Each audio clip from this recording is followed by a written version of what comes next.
नमस्कार प्रिय विद्यार्थियों, मैं नरेश कुमार खजूरिया,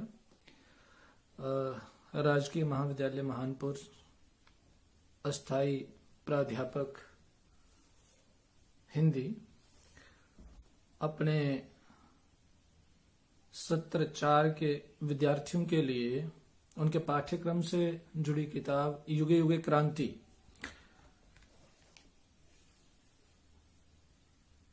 पर आज अपना ऑनलाइन क्लासेस में अपना पहला प्रयास करने जा रहा हूं। तो व्हाट्सएप ग्रुप जो बनाया गया है उसमें मैंने आज कल भी बच्चों को या आपको एक टास्क जो दिया था कि आप इसको पढ़ें और पढ़ने के बाद इससे प्रश्न निकालें। आज भी मैंने आपको एक टास्क दिया कि इसके इतने पेज, मुझे लगा वो टास्क बड़ा था इसलिए मैंने उसको थोड़ा छोटा कर दिया था कि आप उसको छोटा करके, यानी कि 15 पेज आज उसके आप पढ़ेंगे 12 बजे तक, और उसके बाद उसमें से जो आपको सवाल लगते हैं पूछने हैं वो आप सवाल पूछेंगे। और आपने कुछ बच्चों ने सवाल पूछे भी उस ग्रुप पर, तो उनका ही निदान जो है वो करने के लिए मैं ये वीडियो बना रहा हूं।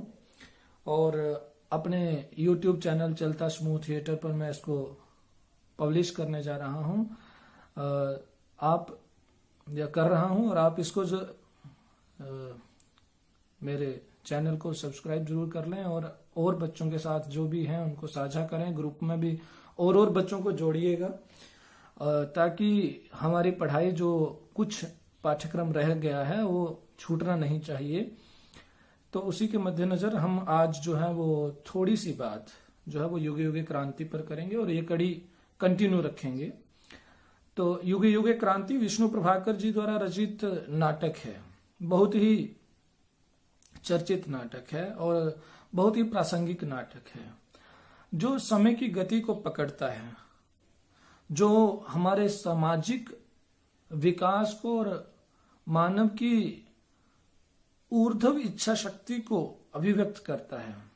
वह दो तरह के रूपों को हमारे सामने प्रस्तुत करता है कि हमारे यहाँ इतिहास में पहले पीढ़ी के जो लोग होते हैं वो दूसरी पीढ़ी को भटका हुआ मानते हैं, ये भटके हुए हैं, राह दिशाहीन मानते हैं और अपने आप को हमेशा सही और ठीक समझते हैं। इसी कथ्य को उठाता हुआ ये नाटक लगभग 5 पीढ़ियों का वर्णन हमारे बीच प्रस्तुत करता है। तो नाटक की शुरुआत 2 पात्रों से होती है। पहला पात्र सूत्रधार है और दूसरा पात्र है देवी प्रसाद। सूत्रधार होता कौन है, सबसे पहले इसके ऊपर बात कर लेते हैं। प्रिय बच्चों, सूत्रधार एक ऐसा पात्र होता है जो हमें कथा के साथ परिचित करवाता है, नाटक की कथा वस्तु के साथ परिचित करवाता है दर्शकों को। जब किसी नाटक का मंचन हो रहा होता है, जैसे आप लोग रामलीला वगैरह देख रहे होते हैं अपने आसपास, तो ये छोटा सा उदाहरण आपको दे रहा हूं। तो जिस दिन आपके यहाँ रामलीला शुरू होनी होती है तो उस दिन एक व्यक्ति जब आगे आके खड़ा होके बता रहा होता है कि हमारी कथा जो है वो रामलीला की यहाँ से शुरू हो रही है, यानी कि श्रवण कुमार जो है वो अपने माता पिता को यानी कि तीर्थ यात्रा करवाने के लिए निकले हुए हैं और वो इस जगह पहुंचे हैं और वहां पे राजा दशरथ चला जाता है तो वो तीर चलाता है। यहां से हम अपनी रामायण जो है वो शुरू करने जा रहे हैं। यह वाक्य जो बंदा पर्दे के सामने आकर बोलता है उसको सूत्रधार कहा जाएगा, अर्थात जो कथा के सूत्र को दर्शकों को पकड़ाता है उसे सूत्रधार कहेंगे। सूत्रधार का काम है कि वह नाटक की कथा वस्तु से अपने दर्शकों को परिचित करवाएगा। पर इस नाटक में जो सूत्रधार है वह अपने आप में एक पात्र है, जो एक पात्र की भूमिका निभाते हुए अपने नाटक को शुरुआत देते हुए आता है। और प्रथम पात्र इसका सूत्रधार ही है, जो अपने नाटक को आगे बढ़ाता है, एक सिमिट्री देता है। तो सूत्रधार जो है वो आकर मंच पर खड़ा हुआ है और देवी प्रसाद का आना है और उसको बोलता है कि तुम मेरे नाटक के पात्र हो। तो वो कहता है कि मैं नहीं हूं।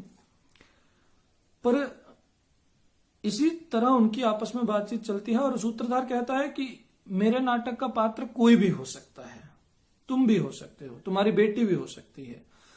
और उसमें फिर वो उनकी बातचीत चलती है और हमारे सामने 5 व्यक्ति आते हैं सामने। वो 5 पीढ़ियों का प्रतिनिधित्व करते हैं, अलग अलग युगों का, कैसे सामाजिक विकास हुआ है, आधुनिक युग तक आते आते पीढ़ियों का मानसिक विकास किस तरह का हुआ है, आंतरिक विकास किस तरह का हुआ है, किन किन क्रांतियों से गुजरकर हमारा समाज आज यहां पहुंचा हुआ है, जिसको हम आधुनिक समाज कह रहे हैं। तो इस आधुनिक सोच तक पहुंचने तक हमारे समाज में व्यक्ति जो है वो किन परिस्थितियों से गुजरकर यहां पहुंचा हुआ है, इसका अगर हमने सही सही सामाजिक एनालिसिस करना हो तो इस नाटक को पढ़ना बहुत जरूरी है। तो हमारे सामने 5 पात्र जो है वो सबसे पहले आते हैं। हमने अभी तक 15 पेज ही रीड किए अपने आज के टास्क के हिसाब से, उसी पे मैं बात कर रहा हूं। तो हमारे यहां सूत्रधार कहता है कि मैं क्रांति की खोज कर रहा हूं, मैं क्रांति की खोज के लिए निकला हुआ हूं और अपने नाटक के पात्रों के माध्यम से मैं क्रांति को खोजना चाहता हूं। और ये जो जितने भी पात्र हैं इन सब का दावा है कि ये सब क्रांतिकारी हैं। तो पहली पीढ़ी, पहला पुरुष, दूसरा पुरुष, तीसरा पुरुष, चौथा पुरुष, 5वां पुरुष, ये 5 पुरुष जो हमारे सामने आ जाते हैं। पहला पुरुष जो है वो किसका प्रतिनिधित्व करता है? पहला पुरुष जो है वो 1875 के आसपास की पीढ़ी जो है उसकी मानसिकता कैसी थी, उनका विचार कैसा था, उनका सामाजिक परिवेश कैसा था और उनको अपने सामाजिक परिवेश में किन परिस्थितियों से दो चार होना पड़ा, किन किन परिस्थितियों से जूझना पड़ा और फिर उन्होंने अपनी नई पीढ़ी के लिए क्या किया, इसका वर्णन हमें पहली पीढ़ी के जो पात्र हैं उनके द्वारा पता चलता है।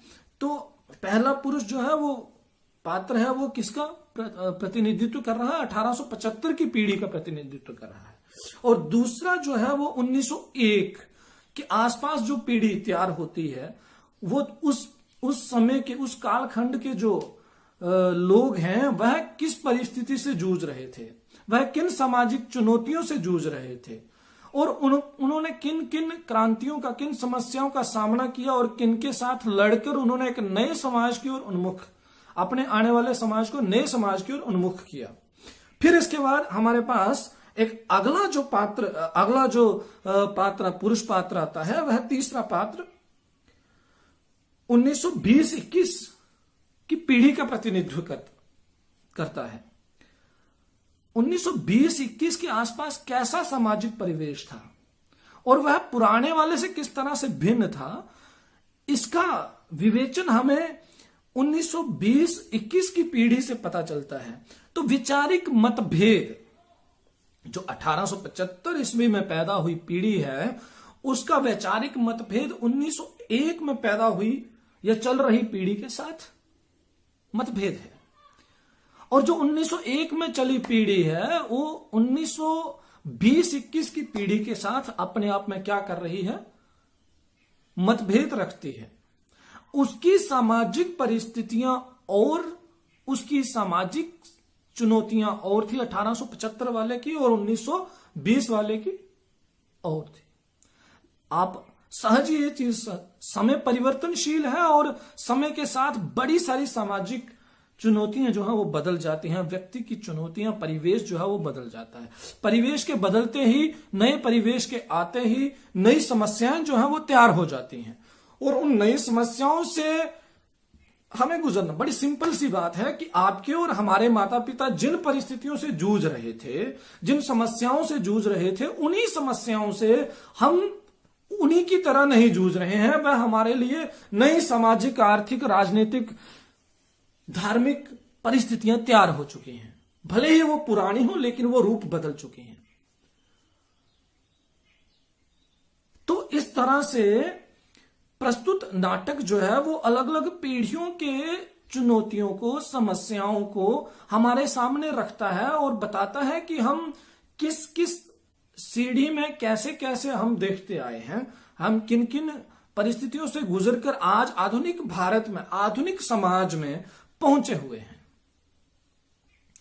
तो अगले जो हमारे पास पात्र आता है वह चौथा पात्र है 1942 के आसपास का। तो जो 1921 में पैदा हुआ, 1920 में जो पैदा हुए, उस समय की जो पीढ़ी है जो तैयार होती है वो 1942 तक आते आते जो 1942 में तैयार पीढ़ी है उसकी अपनी चुनौतियां हैं। तो प्रस्तुत नाटक जो है वो पीढ़ी अंतराल को भी दर्शाता है, असल में पीढ़ी अंतराल को दर्शाता है। पीढ़ी अंतराल है क्या, जिसको हम जनरेशन गैप कहते हैं। तो प्रिय विद्यार्थियों, ये जनरेशन गैप को दर्शाते हुए हमारे पिता के जीवन में जो चुनौतियां थी, जो हमारे जीवन में चुनौतियां, उनके बीच मतभेद को दर्शाता है।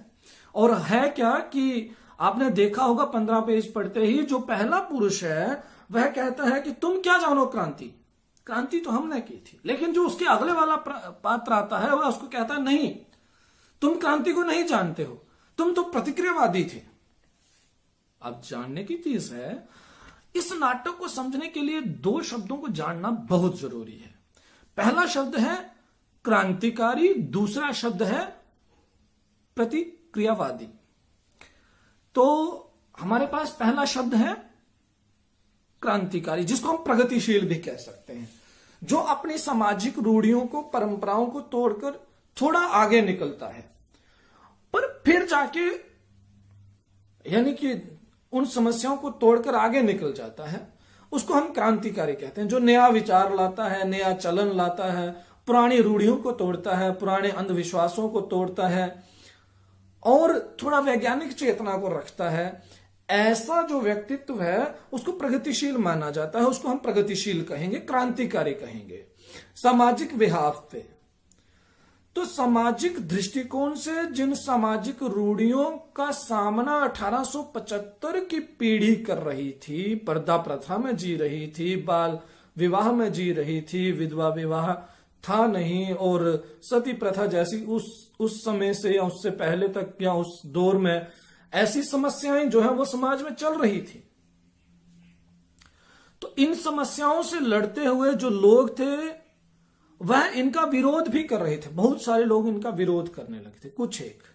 लेकिन विरोध करते करते नाटक इस कथा वस्तु को बुनता है या बताना चाहता है कि कैसे एक पीढ़ी अपने समय में अपनी पुरानी वाली पीढ़ी को कहती है कि आप धकियानौसी सोच के हो, आप पुरानी सोच के हो, हम नई सोच के हैं, आप प्रतिक्रियावादी हैं। प्रतिक्रियावादी किसको कहेंगे? ऐसे व्यक्ति जो आने वाले बदलाव को स्वीकार नहीं करते हैं, जो समय की चुनौतियों को नहीं जानते समझते हैं, अपने आप को वो क्रांतिकारी मान रहे होते हैं, लेकिन वो रूढ़ हो चुके होते हैं, अपनी कुछ मान्यताओं को बनाकर वह मान चुके होते हैं कि यही सही है। आप जानते होंगे कि एक लंबे समय से आज तक भी हमें सुनने को मिलता है कि हमारी पीढ़ी में तो सब ऐसे था, आज के सब खराब हो गए, आज के सब खराब हो गए, ये संस्कृति के शत्रु हो गए हैं। यही संस्कृति के शत्रु, हमारी सभ्यता तो ऐसी नहीं थी, हमारा समाज तो ऐसा नहीं था। तो इसी कथ्य को बुनती हुई कहानी युगे युगे क्रांति में अलग अलग पीढ़ियों के माध्यम से, अलग अलग पात्रों के माध्यम से हमारे बीच प्रस्तुत की गई है विष्णु प्रभाकर जी द्वारा। विष्णु प्रभाकर जी खुद भी आधुनिक सोच के आदमी थे। मूल्यों का विघटन, नए मूल्यों का बनना, पुराने मूल्यों का टूटना, इन सबके बीच जो अंतर विरोध है, उन अंतर विरोधों को चिन्हित करता हुआ नाटक है युगे युगे क्रांति। तो आज की कक्षा को मैं यहीं संपन्न करता हूं। उम्मीद है आपको इसमें से बहुत सारी चीजें जो है वो काम आएंगी, और इसी से आपके जो और नए सवाल उभरेंगे वो आप मुझे व्हाट्सएप ग्रुप पे साझा करेंगे, और उन सवालों पे फिर हम आगे काम करेंगे। 2-4 सवाल जो है उनको हम रोज डिस्कस करेंगे इसी तरह से अगली कड़ी तक। तब तक के लिए नमस्कार, धन्यवाद।